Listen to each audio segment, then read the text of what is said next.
ప్రజా సమస్యల్ని ప్రక్కదారి పట్టించడం కోసం ప్రతిపక్ష పార్టీని వైఎస్ఆర్ కాంగ్రెస్ పార్టీని జగన్మోహన్ రెడ్డి గారితో ఉన్నటువంటి నాయకులు అప్రతిష్ట పాలు చేయడం కోసం అధికారంలోకి వచ్చినటువంటి కూటమి ప్రభుత్వం చంద్రబాబు నాయుడు గారి నాయకత్వంలో చంద్రబాబు నాయుడు గారు, పవన్ కళ్యాణ్ గారు శ్రీవారి ప్రసాదం లడ్డు వ్యవహారంపై నిప్పు లాంటి నిజాలని పక్కదారి పట్టించి వాళ్ళు అధికారంలోకి వచ్చిన 2024లో వచ్చిన తర్వాతనే ఈ ట్యాంకర్ల విషయంలో కానీ కల్తీ నెయ్యి విషయం కానీ బయటకు వచ్చింది. బయటకు వచ్చిన తర్వాత 4 ట్యాంకర్లని రిజెక్ట్ చేసినటువంటి ట్యాంకర్లు కూడా తిరిగి రప్పించినటువంటి అంశం కూడా దొడ్డిదారిని వచ్చి మళ్ళీ అదే రాఘవేంద్ర స్టోన్ కర్షన్లో కాళహస్తిలో ఉన్నాయని అక్కడ నుంచి ఇదంతా మేము చెప్పేది కాదు. సిబిఐ ఛార్జ్షీట్లో పేర్కొన్నటువంటి అంశాలు.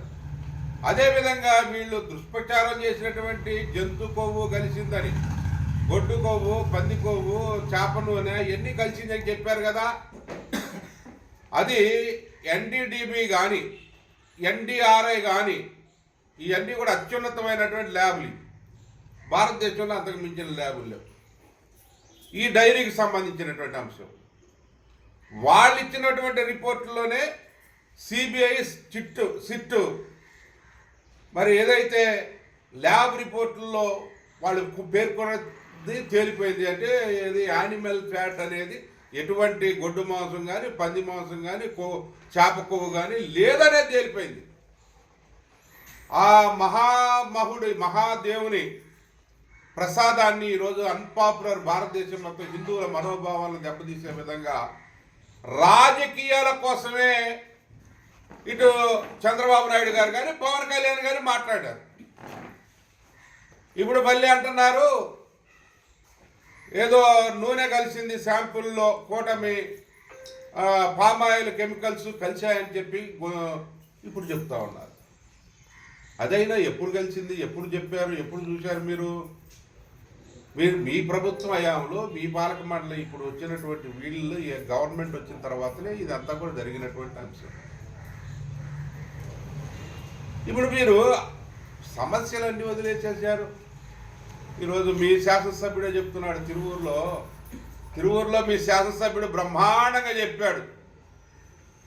ఊళ్ళల్లో పిల్లలకి జాబులు లేవు, ఊళ్ళలో రోడ్లు లేవు, గుంట్లమయం అంతా అయిపోయింది, పల్లె కన్నీరు పెడుతుందని చెప్పి స్టేటస్లు పెడతా ఉన్నారు మీ ఎమ్మెల్యేలు, మీ శాసనసభ్యులు. అంటే పరిస్థితి ఎంత అధ్వానంగా ఉంది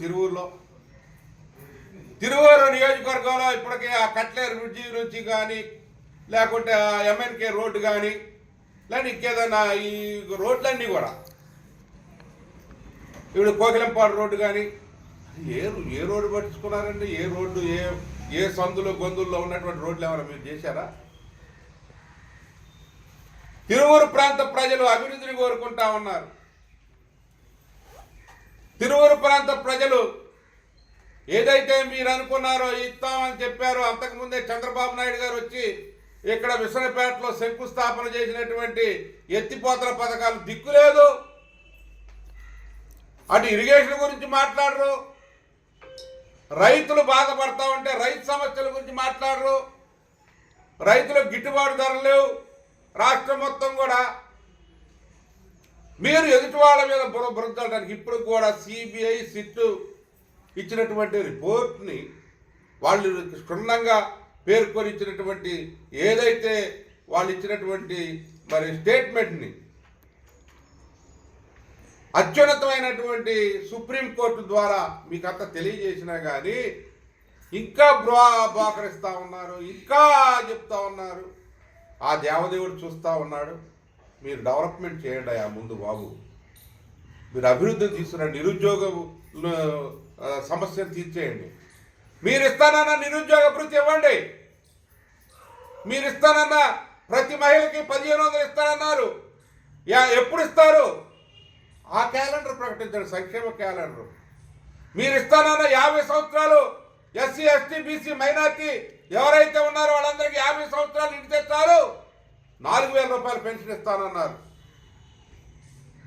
ఇవన్నీ తప్పించుకోవటానికి, ఇవన్నిటిని కూడా ప్రక్కదారి పట్టించడానికి ఈరోజు మీరు చేస్తున్నటువంటి అసత్య ప్రచారానికి ఆ దేవదేవుడు కూడా మీకు తగిన రీతిలో బుద్ధి చెప్తారు. ఏం అవసరం లేదు, మీ రాజకీయాల కోసమే మీరు చేస్తా ఉన్నటువంటి సందర్భం. ఈరోజు నేను అడుగుతా ఉన్న పవన్ కళ్యాణ్ని, వాలంటీర్లకు 10,000 ఇచ్చి పెట్టుకుంటామన్నారు. వాలంటీర్లు ఆ వ్యవస్థలు అక్కడ ఉన్నటువంటి కట్టినటువంటి బిల్డింగులు కూడా సరిగా వాడే పరిస్థితి కూడా లేదు. ఈరోజు గ్రామీణ పరిపాలన, పవన్ కళ్యాణ్ గ్రామీణ పరిపాలన మర్చిపోయాడు. ఒకసారి కూడా రివ్యూ పెట్టుకోకుండా ప్రజల పక్షాన్ని నేను నిలబడతాను, ఈ హామీలన్నిటికీ నేను అని చెప్పి గ్యారంటీ మీద, బాండ్ మీద ఒక పక్కేమో పవన్ కళ్యాణ్, ఒక పక్కేమో చంద్రబాబు నాయుడు గారు. ఎంత మోసం చేశారు ఈ రాష్ట్రాన్ని.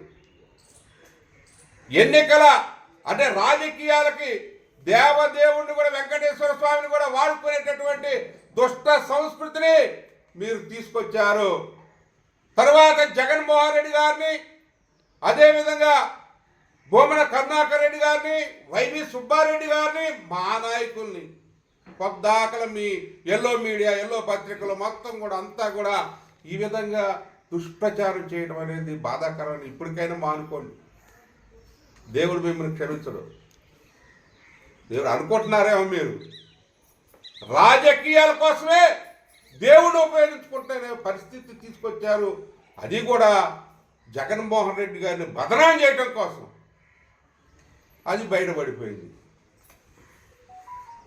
నిజాలు బయటకు వచ్చేసినాయి. ఈరోజు మేము చెప్తా ఉన్నాం, ఈ రిపోర్ట్లు ఏదైనా తేడా ఉంటే రండి, డిబేట్కి రండి, ఎక్కడైనా ఛాలెంజ్ మేము అంటా ఉన్నాం. మేము కాదు, అత్యున్నతమైనటువంటి సుప్రీంకోర్టు అంటా ఉంటే ఈ రిపోర్ట్లు ఇస్తే ఇంకా ఏదో కమిషన్ లేస్తాం, ఇంకో సభ్యు ఏం చేస్తారండి మీరు.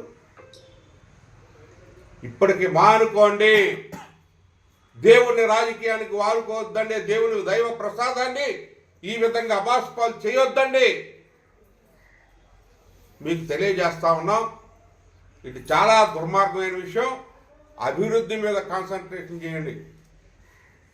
పల్లె ప్రగతిని ఆశించండి.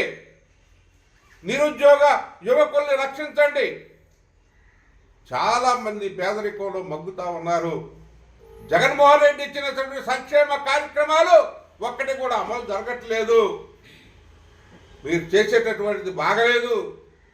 అప్పులు ఇప్పటికే 3 లక్షల పైగా అప్పు చేశారు. కోట్లు, 3 లక్షల కోట్లకు పైగా. ఏదుంది అభివృద్ధి, సంక్షేమం? ప్రక్కదారి పట్టించే రాజకీయాలు, దాడులు చేయటం, అంబటి రాంబాబు మీద, అదేవిధంగా జోగి రమేష్ గారి మీద. అంబటి రాంబాబు గారు, జోగి రమేష్ గారు మాజీ మంత్రులు. ఏదైనా మరి మాట దొరికినట్టు నీకు అనిపిస్తే చట్ట ప్రకారం చర్యలు తీసుకోవాలి. కానీ భౌతిక దాడులకు దిగేటటువంటి దుష్ట కల్చర్, అతి చెడ్డ కల్చర్ను తీసుకొచ్చేసారు ప్రజాస్వామ్యంలో. ఇది భావ్యం కాదు.